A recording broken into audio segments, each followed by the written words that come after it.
Bonjour, alors comme vous le savez en ce moment, Margot cartonne sur France 2, donc grâce à elle, comme on peut voir, les audiences sont au plus haut, donc la série de TF1 est au plus bas, donc merci à Margot, donc elle a pris plus de 750 chansons, donc dont 500 par cœur, je sais pas comment elle fait, mais moi j'arrive pas à me rappeler donc le nom de trois candidats dans une émission.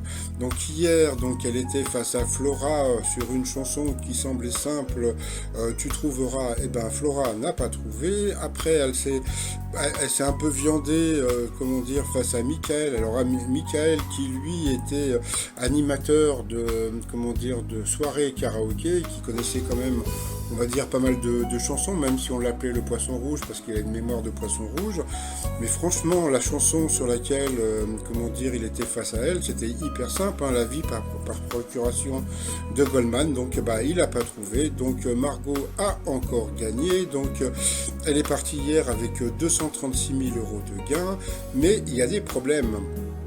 Les problèmes, qu'est-ce que c'est? C'est que Nagui a revendu, quoi, il a vendu son émission aussi à la RTBF, d'accord? Donc la RTBF, c'est une chaîne qui est en Belgique, et le problème de la RTBF, c'est que les émissions commencent à 17h50.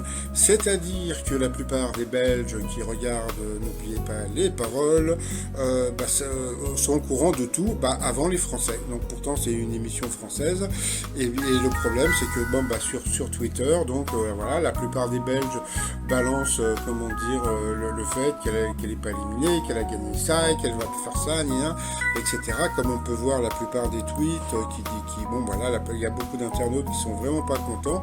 Donc, je sais pas si Nagui va dire ou faire quelque chose. Bon, je sais pas s'il perd en audience, mais bon, en audience cumulée entre la Belgique et puis la France, en ce moment, grâce à Margot, il cartonne.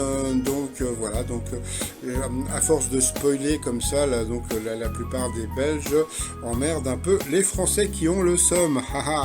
Et puis pour finir, ma petite chanson, puisque comme n'oubliez pas les paroles, ma petite parodie, Carlos Ghosn, je préfère voyager dans ma cantine pour revoir mes copains et mes copines. Allez, bientôt le t-shirt Carlos Ghosn sur mon site 3millions.com. Allez, je vous dis à plus tard, bye bye.